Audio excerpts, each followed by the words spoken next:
Hello and welcome to episode 21 of the Millennium Pod, a Star Wars podcast by me, Ari, at ari.in.space on TikTok and at millenniumpod_ on Twitter and Instagram.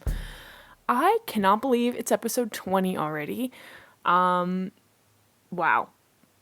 If you're listening, thank you, because it's people listening that have allowed me to keep doing this. I mean, I could keep doing it if no one was listening, but that wouldn't be very much fun. So, thank you. I really appreciate it so very much. This week is the third episode of my bi-weekly Rebels rewatch and breakdown series.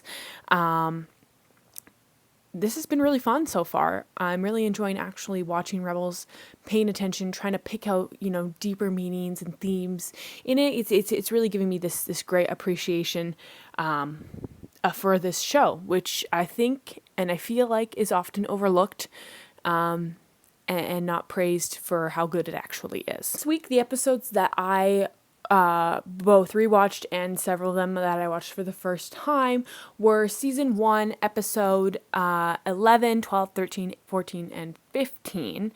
So I had seen episodes 13 to 15 before, but of course I was watching it really fast the first time, so I didn't really understand a lot of the implications of what was going on in those episodes. But I hadn't seen episode 11 and 12, and I mean, 11's kind of its own thing, but really 12 through 15 are all kind of the same, following the same arc, the same vibes, especially 13, 14, and 15. But I feel like 12 sets up a lot of what's happening in those later 3 episodes. I don't have like a whole lot of insight or things to say about episode 11, which is the episode in which Zeb/Kanan kind of collectively bet Chopper in a game of sabacc against none other than the Lando Calrissian, which, as a side note, I was very excited to see him. I don't know how, being on Star Wars internet for so long, I didn't know that Lando was showing up in Rebels in that episode, but I didn't, and that was pretty fun.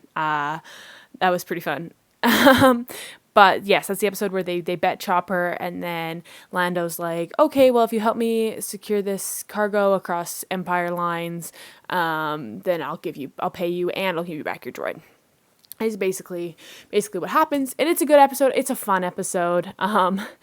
In it, Lando basically gives Hera away as a slave, but classic Lando, he's like, oh, I wasn't really giving you away. You knew you could escape. And it's just all around. It's just a fun time. I really enjoyed it. But yes, nothing too terribly insightful to say about that particular episode, aside from, I like how we're seeing, and it's being solidified, that Chopper really is a member of the crew, and, you can't just go off betting members of the crew. That's not cool. But yeah, then we move on to the next 4 episodes, which are a lot, and they're really good. Starting with episode 12, where they're trying to meet this Senator Travis, who is, been speaking out against the Empire this whole time, and they discover his coded message of where rebels are supposed to meet him, and then they realize the Empire also knows, so they go to try to go save him. Turns out he's actually working for the Empire, which I totally saw coming. I'm sure most people did. The clues were pretty obviously there. That wasn't a huge shock, but it was a good twist. And I guess I shouldn't say I actually saw it coming right from the beginning, because I didn't. But once we actually met this character, the Senator, and he was talking to them, I definitely knew. However, though, in this episode, it was kind of sad, because in realizing that this person that they thought was on their side actually was working for the Empire, it kind of just further emphasizes how alone the Ghost crew is. Which makes what they're doing actually just like that much more amazing, because they're doing it by themselves. They don't have this big support system, and in realizing how alone they truly are, I feel like that's what kind of spurs them on to, in the next episode, try and successfully send out a comm to anyone who might be listening, that they're here, they're there, and they're fighting against the Empire, and they're standing up for what's right. And in episode 13, right at the end, when they've managed to start to send out this comm, Ezra's speech he gives is really, really good, and it's really touching to see how everyone on Lothal and the market is reacting to it, because other people are hearing this too, and obviously they lost Kanan in this while they were trying to take over the Empire's comm tower. But it's like they have that hope to go on even though one of their crew is missing, because the chance that someone will hear what they have to say is so important and so motivating that they just go on. And I think that's really nice. Then, of course, we have, episodes 14 and 15, the rescue of Kanan. And there's a lot of weight here, because obviously they want to get Kanan back. But at the same time, it's like, well, do we risk everything for just one person? Ultimately, they do. And I think one thing that Ezra does that I think is really nice is he just goes and he's like, no, we're going to go find a way to save Kanan. And Hera's upset because she had said, no, we can't. Like, we can't risk everything.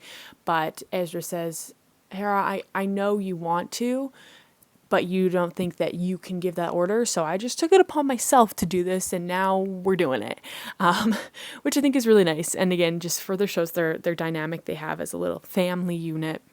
As a side note, speaking of family, one part of these few episodes that really hurt me was before they went to the Imperial comm tower to send out their message, and before Kanan got captured. In doing so, Ezra says something like, "I don't know if we should do this. I'm kind of scared because my parents used to speak out against the Empire, like what we're going to do, and look where that got them. They're gone, and I just can't lose anyone else," which is painful, but it's so nice because it shows just how much of a family unit that they've become, even in their relatively short time together, which is so nice.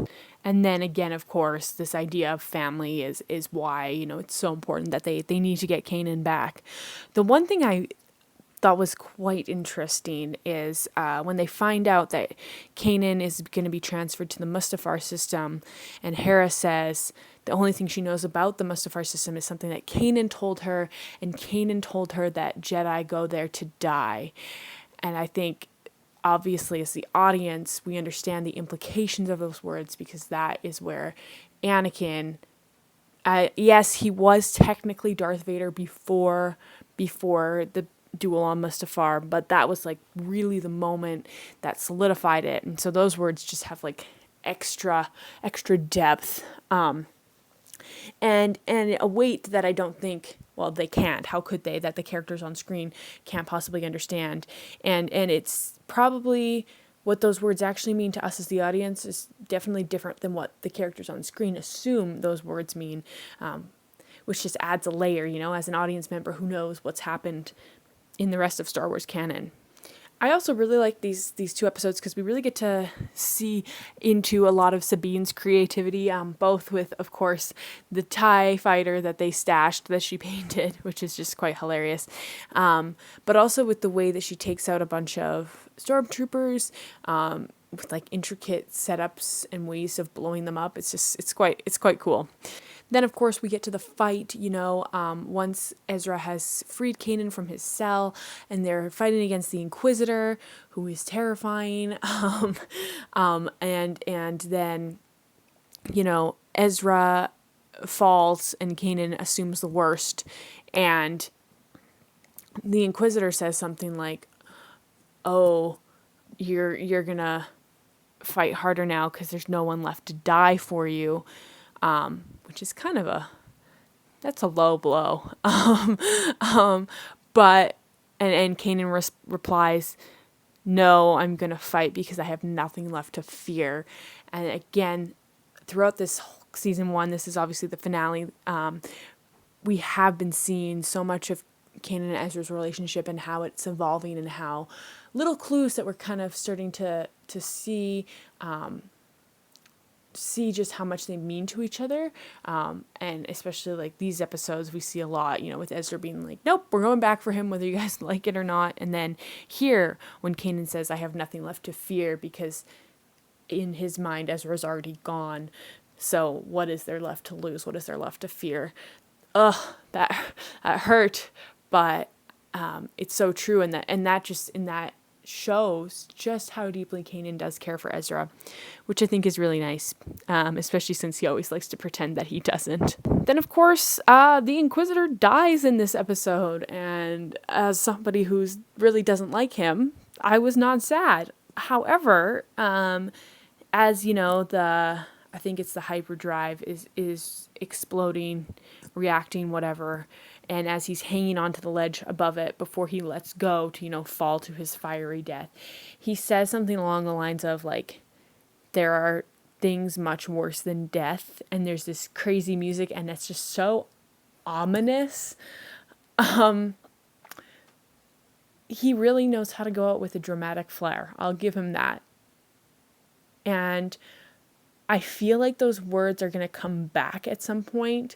From my brief first watch, I can't remember anything, can't think of anything, so I'm going to be looking for some kind of closure for those words, because I feel like they meant something, Some of you listening who have seen all of Rebels, actually watched it, or probably know what this is, but I'm excited to find out, hopefully, something. Otherwise, I'll make something up at the end of all 4 seasons if I didn't get closure for those very dramatic words, as he was right before he decided to fall to his death. And then, of course, as they're trying to escape in their ties, we have Chopper showing up with some other rebel cells, and it's such a great moment. Especially because, these last 2 episodes have really been emphasizing how alone the Ghost crew is, but they're not alone anymore. I really like that moment, seeing all the various rebel ships come in from hyperspace. It's really, really great. And we get to know who Fulcrum is, who, I had seen these episodes, so I did know that Ahsoka was showing up. But I still got very, very, very excited, because who doesn't love Ahsoka? She's so incredible.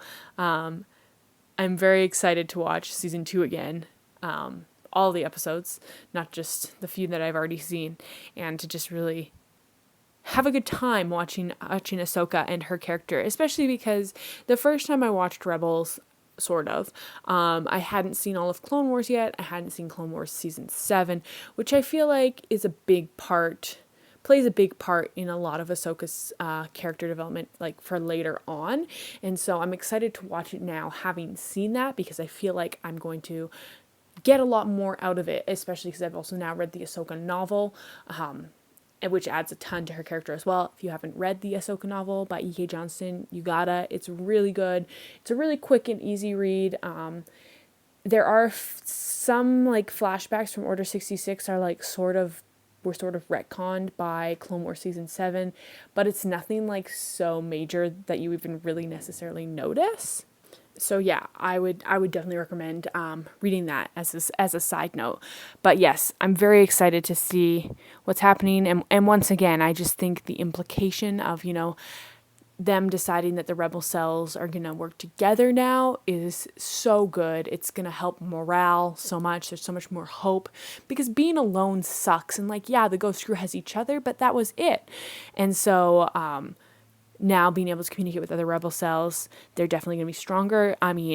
Admiral or Governor or whatever his title is in this, I don't remember, Tarkin, who I hate, side note, I hate that guy. But he even says at the beginning of, I think it's episode 14, maybe it's 15, I don't remember. Or maybe it's even 13, I don't know. But he even says there's more than one rebel cell, and until they work together, they're not going to be a threat. But when they do work together, they could be a threat. So we're definitely going to start to see some good shenanigans, for the rebel cells working together, which is pretty exciting and pretty good. The last 2 things I wanted to say were, of course, love seeing Bail. I've said it before, I'll say it again. He's like one of my favorite characters that I don't want his own book, TV show, movie, whatever about. He's like one of my favorite side characters. I don't care enough about him for him to be the main character ever, but every time he shows up, I'm very happy, very excited. And the last thing I wanted to mention is Vader showing up right at the end. That's pretty intense. I wish I would have been watching this as it came out, because as a season finale, to see both first Ahsoka show up and then immediately see Vader show up, like, that's a lot. And I mean, obviously, like, I don't have to wait, which is nice, but I also kind of think it would have been fun to have seen that coming out and being like, whoa, what's going to happen? And then having to wait and theorize and all this stuff. I still can theorize to an extent. I do know what happens at the end of season 2 of Rebels, but a lot of the stuff in between the end of season 1 and the end of season 2, I don't really remember / didn't watch. So I do have that. But yeah, it was crazy. But anyway, that's all I had to say for this episode. Not a lot of insight, mostly just my reactions, but hey, you know, it's like a reaction video, but it's a reaction podcast. So I hope you enjoyed listening if you're still here. And yeah, that's all I have to say. So, hope you're having a great day, night, morning, evening, whatever it is, wherever you are listening. And as always, may the Force be with you.